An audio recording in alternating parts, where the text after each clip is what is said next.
Halo teman-teman, apa kabar? Semoga sehat selalu ya. Kita bertemu lagi di channel Progress Tech. Kali ini saya akan menjelaskan cara menggunakan DHT21 atau biasa disebut dengan IMS 2301. Ini adalah sensor suhu dan kelembapan. Bisa digunakan untuk berbagai macam penerapan.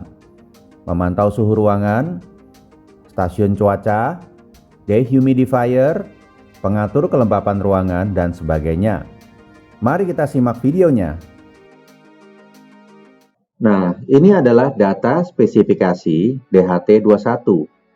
Modul ini menawarkan beberapa fitur.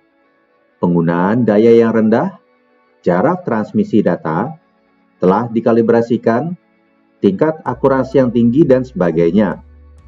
Silakan dibaca-baca ya. Link untuk mendapatkan dokumen tersedia pada deskripsi video. Kisaran pengukuran kelembapan antara 0% dan 99% dengan tingkat akurasi plus minus 3%. Dan kisaran pengukuran suhu antara minus 40 derajat Celcius dan 80 derajat Celcius dengan tingkat akurasi plus minus 0,5 derajat Celcius. Nah, semua kisaran ini adalah angka ideal ya.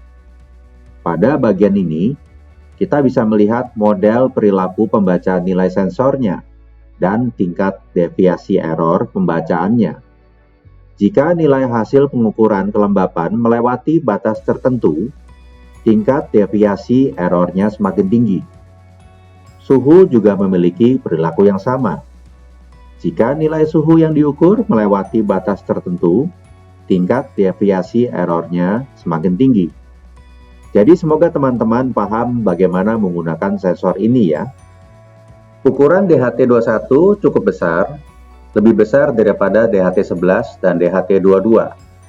Dengan dimensi panjang 59 mm, lebar 27 mm, dan tinggi 13 mm. DHT21 memiliki beberapa pin.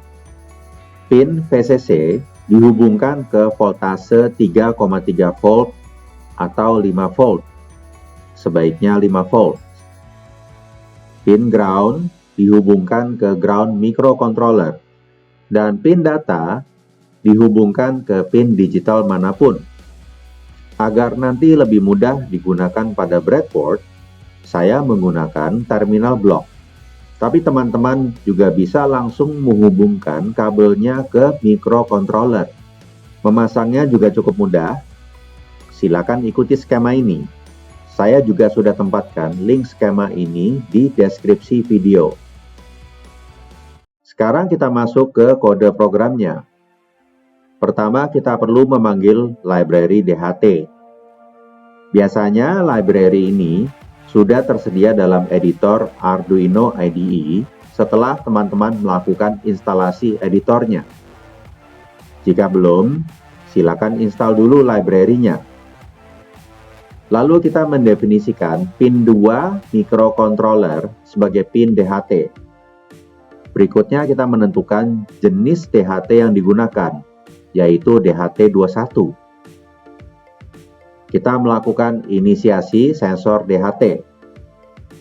Lalu kita membuat variabel kelembapan dengan jenis variabel float. Lalu kita membuat variabel suhu dengan jenis variabel float. Dalam fungsi setup, kita definisikan baud rate komunikasi. Lalu kita memulai DHT. Dalam fungsi loop, kita melakukan pembacaan kelembapan dan menyimpan nilainya dalam variabel yang telah dibuat. Di sini kita melakukan pembacaan suhu dan menyimpan nilainya dalam variabel yang telah dibuat. Lalu pada bagian ini, kita menyajikan nilai hasil pembacaan melalui serial monitor. Kita berikan delay selama 2 detik karena sensor hanya bisa melakukan pembacaan setiap 2 detik. Sekarang kita nyalakan microcontroller Arduino Uno. Ini hasil pembacaannya melalui serial monitor. Kita bisa mencoba merubah nilai suhu dan kelembapannya, misalnya dengan menyalakan korek api dekat sensornya. Di sini kita bisa melihat nilai suhunya meningkat dan nilai kelembapannya berkurang. Nah, teman-teman, kita baru saja belajar cara menggunakan DHT21. Semoga video ini bermanfaat bagi teman-teman ya. Jika ada pertanyaan, silakan tanyakan pada kolom komentar. Jika teman-teman suka dengan videonya, berikan tanda like. Jika belum subscribe, silakan subscribe. Kita berjumpa lagi di video berikutnya.